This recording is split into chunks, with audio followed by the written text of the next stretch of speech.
आमचं जसं आहे 13% 59 जातीला तसंला तसंच राहू द्या. तुम्ही त्याच्यामध्ये खाडखोड करू नये संविधानाच्या. अहो तुम्ही पण अभ्यास करा, तुम्ही पण पुढे या, तुम्ही पण त्याचा लाभ घ्या.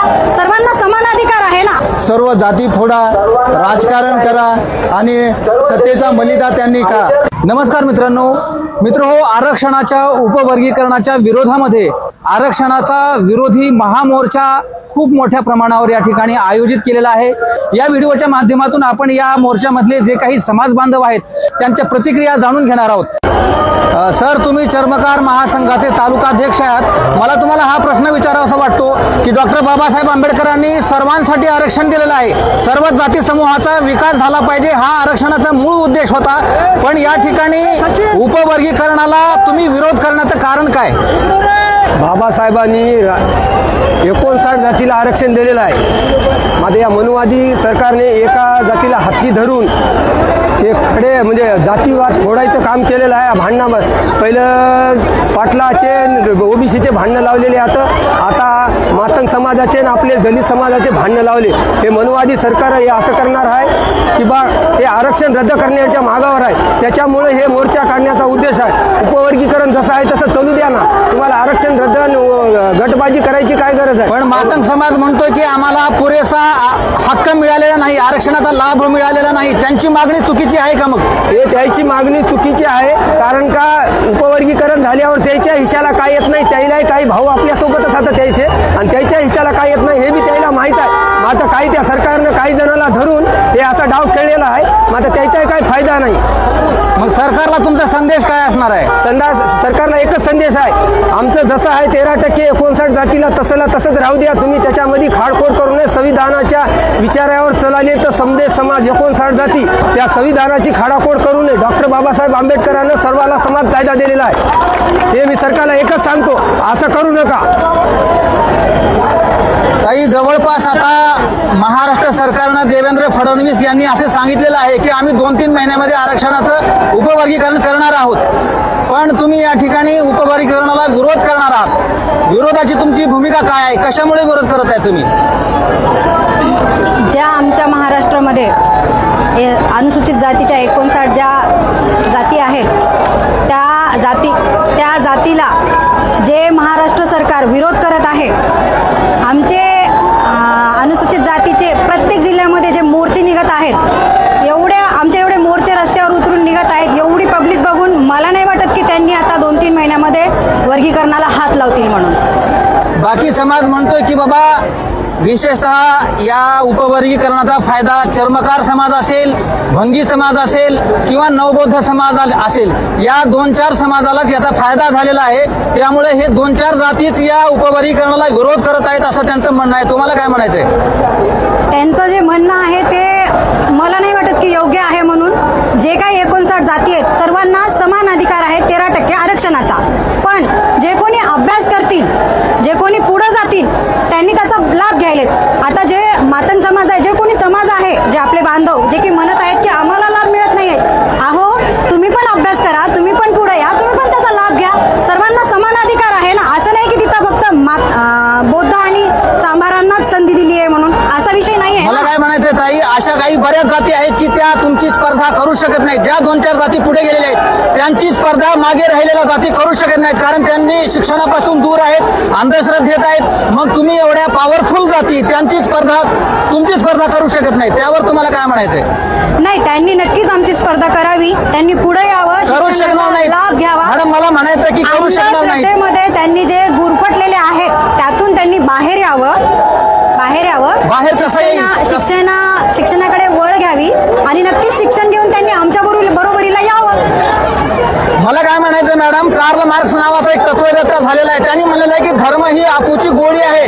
या बाकीच्या सर्व जाती धर्मामध्ये व्यस्त झालेल्या आहेत, धार्मिक कामामध्ये.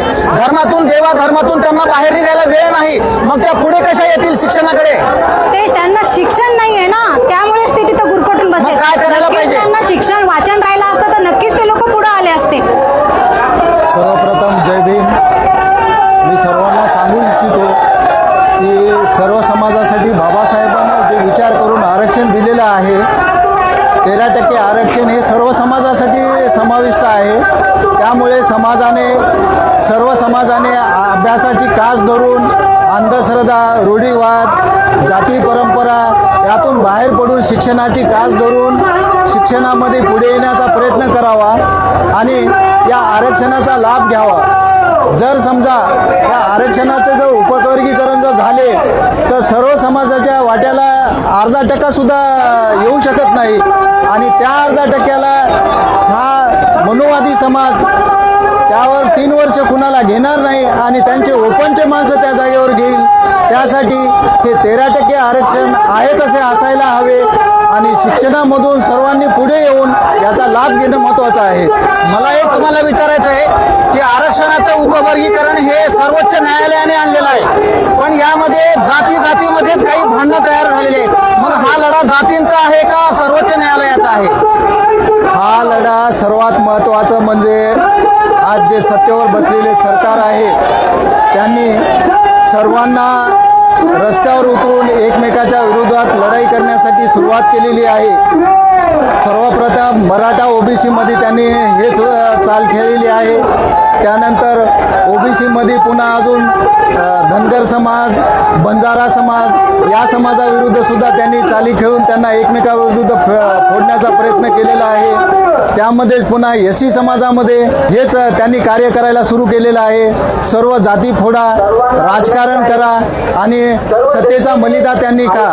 आज आपल्या समाजामध्ये एवढे सुशिक्षित वर्ग असून सुद्धा त्यांनी या उपवर्गीकरणाचे तोटे काय आहेत, फायदे काय आहेत हे कधीच ओपन केले नाही, कधी कोणाला सांगितलेलं नाही. एवढे आज विद्वान लोक आहेत ज्यांनी कोर्टाने सांगितलेलं आहे की तुम्ही करू शकता, त्यांनी करा म्हणून असा दिलेला निर्णय नाहीच. आणि या निर्णयाच्या आधारे यांनी अवई सोडून समाजाला एकमेकाविरुद्ध लढण्यासाठी रस्त्यावर उतरवलेलं आहे.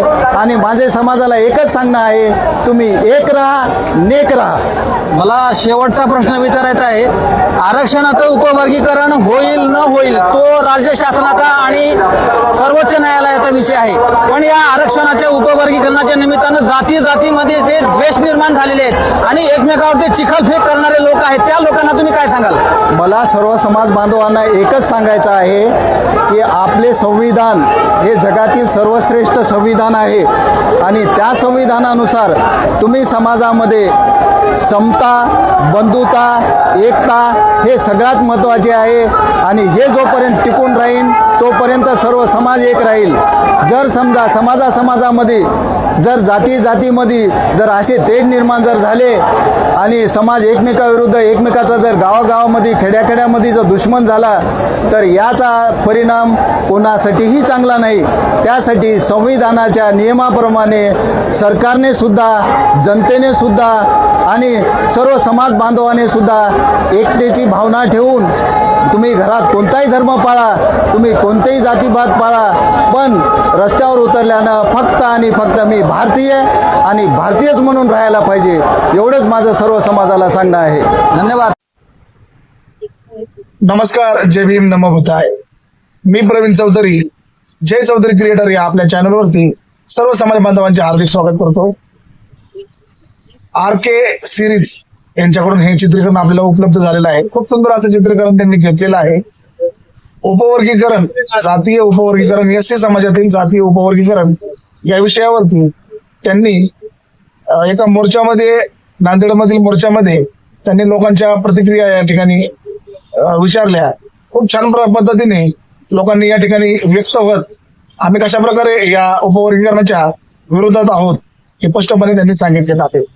खूप सुंदर हे चित्रीकरण होतं, आपण सर्व पाहिलं असेल. जर आपल्याला हे चित्रीकरण आवडलं असेल व आम्ही सादर केलेला हा प्रयत्न तुम्हाला जर आवडला असेल तर कृपया करून आमच्या चॅनलला सबस्क्राईब करा, लाईक करा, शेअर करा, कमेंट मात्र करायला विसरू नका. पुन्हा भेटूया अशाच नवीन व्हिडिओसह. तोपर्यंत आम्हाला रजा द्या. धन्यवाद, धन्यवाद, धन्यवाद.